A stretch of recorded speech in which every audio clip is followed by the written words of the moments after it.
కొబ్బరి మొత్తం చిన్నగా కట్ చేసుకున్న తర్వాత మిక్సీకి వేసాను. మిక్సీకి వేస్తున్నప్పుడు కొంచెం చక్కెర యాడ్ చేశాను. మిక్సీకి వేసేసాను. ఇప్పుడు మిక్సీకి అయితే మెత్తగా పట్టుకున్నాను. ఒక జాల తీసుకున్నాను.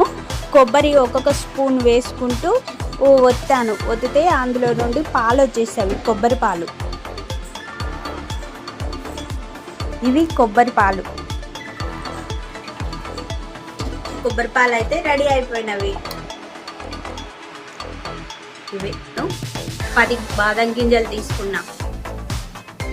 అది కొబ్బరి తురుము చేస్తాం కదా, కొబ్బరి తురుము ఎలా చేస్తామో ఈ బాదం గింజలు కూడా ఇలానే తురుముకోవాలి.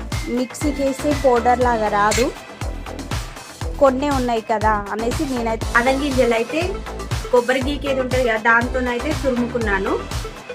ఇది బాదం పౌడరు కొబ్బరి పాలల్లో వేస్తున్నా.